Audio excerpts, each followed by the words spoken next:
Welcome back to news Tamil online. நம்ம இன்னைக்கு என்ன விஷயத்தை பற்றி பார்க்க போறோம் அப்படின்னா, உலகமே எதிர்பார்த்துட்டு இருந்த ஒரு விஷயத்தை பற்றி தான் நம்ம இப்போ பார்க்க போறோம். எலான் மஸ்கோட பிரபலமான எலக்ட்ரிக் கார் இருக்குல்ல, எலக்ட்ரிக் கார் நிறுவனமான டெஸ்லா இப்போ வந்து இந்தியாவுக்குள்ள வந்துடுச்சு. கடந்த செவ்வாய்க்கிழமை தான் அவங்க முதல் முறையா இந்தியாவில் அறிமுகப்படுத்தினாங்க.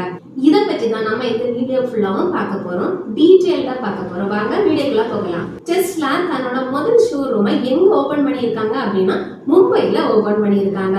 சீக்கிரமே நம்ம தலைநகர் டெல்லியிலையும் ஒரு ஷோரூம் திறக்கப்படும் அப்படின்னு சொல்லிட்டு டெஸ்லாவோட தென்கிழக்கு ஆசிய பிராந்திய இயக்குனர் இசபெல் ஃபோன் சொல்லியிருக்காங்க. டெஸ்லா நிறுவனம் கொஞ்ச நாளா உலக அளவுல விற்பனையில ஒரு சின்ன சரிவை சந்திச்சுட்டு தான் இருந்துச்சு. இந்த நேரத்துல இந்தியாவுல அவங்க கால் பதிக்கிறது ரொம்ப முக்கியமான விஷயமா பார்க்கப்படுது. ஏன் எல்லாரும் இவ்வளவு ஆர்வம் காமிக்கிறாங்க அப்படின்னு பார்த்தோம் அப்படின்னா, இந்தியால கார் இறக்குமதிக்கு ரொம்ப அதிகமான வரி போடுறாங்க அப்படின்னு சொல்லிட்டு எலான் மஸ்க் பல தடவை விமர்சிச்சிருக்காரு. இந்த நிலைமையிலையும் டெஸ்லா இந்தியாக்குள்ள வந்திருக்கே ஏன் அப்படின்னு சொல்லிட்டு உலக ஆட்டோமொபைல் துறையினருக்கு ரொம்பவே ஆர்வத்தை ஏற்படுத்தி இருக்கு. அடுத்துதான் நம்ம இந்தியாவில டெஸ்லா காரோட விலை, அதோட அம்சங்கள் எல்லாமே பார்க்கலாம். டெஸ்லா நிறுவனம் இப்போதைக்கு தன்னுடைய மாடல் ஒய் அப்படிங்கிற மாடல் தான் இந்தியாவில அறிமுகப்படுத்தி இருக்கு. அதோட விலையை பார்த்தோம் அப்படின்னா, model Y rear wheel drive அதுக்கு சுமார் 60 லட்சம் அப்படின்னு சொல்லிட்டு ஒதுக்கி இருக்காங்க. Model Y long range rear wheel அப்படின்னு உள்ளது சுமார் 68 லட்சம் நிர்ணயிச்சிருக்காங்க. சோ இதை ஆர்டர் பண்ணோம் அப்படின்னா டெஸ்லாவோட அதிகாரப்பூர்வ வெப்சைட் மூலமா நம்ம ஆர்டர் பண்ணலாம். இப்போ நம்ம அந்த காரை முன்பதிவு செய்தோம் அப்படின்னா, இந்த நிதியாண்டோட 3ஆம் காலாண்டுல, அதாவது அக்டோபர்ல இருந்து டிசம்பர் வரைக்கும் உள்ள பீரியட் இருக்குல்ல, அந்த டைம்ல அவங்க டெலிவரி செய்யறாங்க.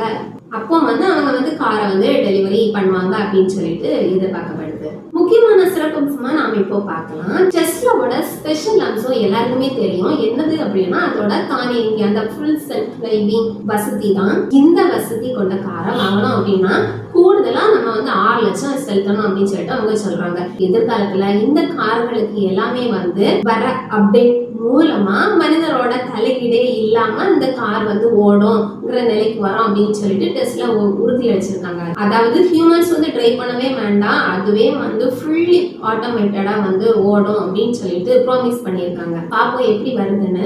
இப்போ ஒரு பெரிய கேள்வி இருக்கு. என்ன அப்படின்னா, இந்தியால மட்டும் ஏன் இந்த டெஸ்லா இவ்வளவு விலை அதிகம் அப்படின்னு சொல்லிட்டு எல்லாருக்குமே ஒரு கேள்வி இருக்கு. வேற கண்ட்ரீஸ்ல எல்லாமே அதே ஒய் மாடல் கார் என்ன விலைக்கு கொடுக்குறாங்க அப்படின்னா, அமெரிக்கால இருந்து வெறும் $44,990 மட்டும்தான். அதாவது இந்திய மதிப்புல கன்வெர்ட் பண்ணோம் அப்படின்னா சுமார் 39 லட்சத்துக்கு கொடுக்குறாங்க. அதே இது சீனால பார்த்தோம் அப்படின்னா $36,700, அதாவது சுமார் 32 லட்சம் இந்திய மதிப்புல. ஜெர்மனில $45,970 கொடுக்குறாங்க. சுமார் நம்ம இந்திய மதிப்புல பார்த்தோம் அப்படின்னா 39,50,000 வருது அப்படின்னு சொல்லிட்டு. அப்ப ஏன் இந்தியால மட்டும் இவ்வளவு ரேட்டுக்கு காரணம் அப்படின்னா, டெஸ்லா நிறுவனம் இந்தியாவில் இருக்கிற கார்களுக்கு கிட்டத்தட்ட 100% வரி கட்ட வேண்டி இருக்கு. அதாவது மின்சார வாகனங்களுக்கு 70% இறக்குமதி வரியும் 30% ஆடம்பர வரியும் விதிக்கப்படுது. இதனாலதான் இந்தியால டெஸ்லாவோட கார்களோட விலை ரொம்ப அதிகமா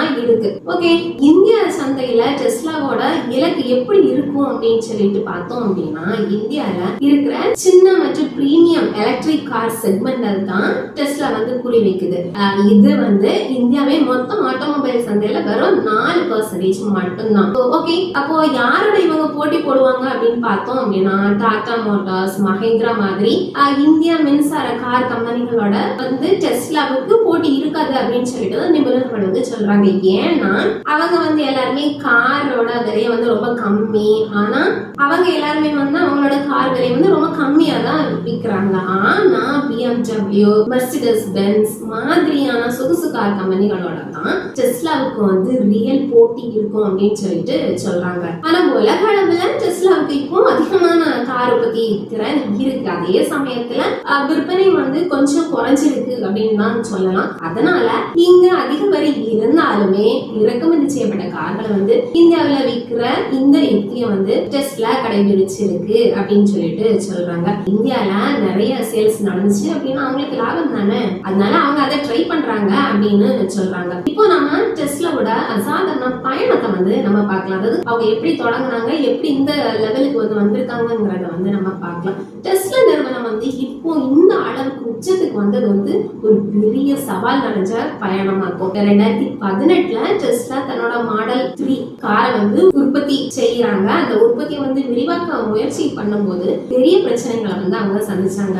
என்னெல்லாம் அப்படின்னா நிறுவனத்தோட பணம் வந்து ரொம்ப வேகமா வந்து காலியாயிட்டே இருந்துச்சு. இதனால வந்து டெஸ்லா வந்து ரொம்ப பெரிய நெருக்கடியில அந்த டைம் வந்து இருந்தாங்க. அப்போ சிஇஓ ஆன எலான் மஸ்க் ஒரு நாளைக்கு வந்து குறைஞ்சது 22 மணி நேரம் தொழிற்சாலையிலே வந்து செலவிட்டாராம். அங்க என்ன நடக்குது, எப்படி பண்ணலாம், அவரோட ஐடியாஸ வந்து அங்க கொடுத்துட்டே இருந்திருக்காரு. அந்த டைம் ஒரு இன்டர்வியூலயுமே வந்து எலான் மஸ்க் என்ன சொல்லியிருக்காரு அப்படின்னா டெஸ்லா நிறுவனம் மூடப்படலாம் அப்படின்னு சொல்லிட்டு கூட ஒத்துக்கிட்டாராம். ஆனா 2 வருஷத்துல நிலைமை எல்லாமே தலைகீழா மாறிடுச்சு. மாடல் 3 கார் சந்தையில கூட அதிகாரப்பூர்வமா வந்து அறிமுகப்படுத்தப்படவே இல்லை.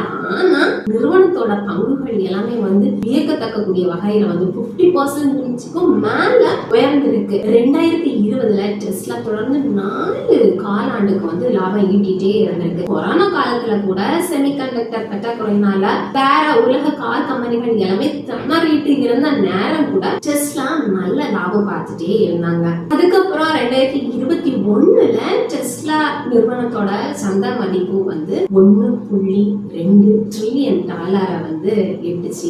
ஆப்பிள், மைக்ரோசாஃப்ட், ஆல்பபெட், அமேசான் போன்ற உலகத்தோட மிகப்பெரிய நிறுவனங்கள் வந்து பட்டியல இருந்தாங்கல்ல, அந்த பட்டியல வந்து டெஸ்லாவும் சேர்ந்துச்சு. கார் கம்பெனிகள்ல $1 ட்ரில்லியன் மதிப்பை மிக வேகமா எட்டுனா முதல் கம்பெனி அப்படின்னு சொல்லிட்டு இடம் பிடிச்சது டெஸ்லா. பிராண்ட் மதிப்பை பொறுத்த வரைக்கும் மிகப்பெரிய கார் நிறுவனமாகவும் அது மாறிடுச்சு.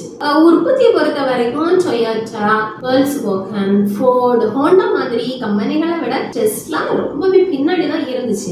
ஆனா அதோட மொத்த மதிப்பு பார்த்தோம் அப்படின்னா டொயோட்டா, வோல்க்ஸ்வாகன், ஹோண்டா இந்த 3 கம்பெனியோட மொத்த மதிப்பையும் விட ரொம்ப அதிகமாயிடுச்சு. சுருக்கமா சொல்லணும் அப்படின்னா 2 வருஷத்துக்கு முன்னாடி மூடப்படும் நிலையில இருந்த இந்த டெஸ்லா இப்போ உலகத்தோட மிகப்பெரிய கார் நிறுவனங்கள்ல ஒன்னா, அதோட மதிப்புல நம்பர் 1ஆவும் மாறி நிக்குது. இது உண்மையிலே ஒரு அசாதாரணமான வளர்ச்சி பயணம். ஓகே ஃப்ரெண்ட்ஸ், இந்த வீடியோ உங்களுக்கு பிடிச்சிருக்கும் அப்படின்னு சொல்லிட்டு நான் நினைக்கிறேன். அடுத்த வீடியோல வேற ஒரு புதுவிதமான தகவலோட நான் உங்களை சந்திக்க வரேன். அது வரைக்கும் பாய்.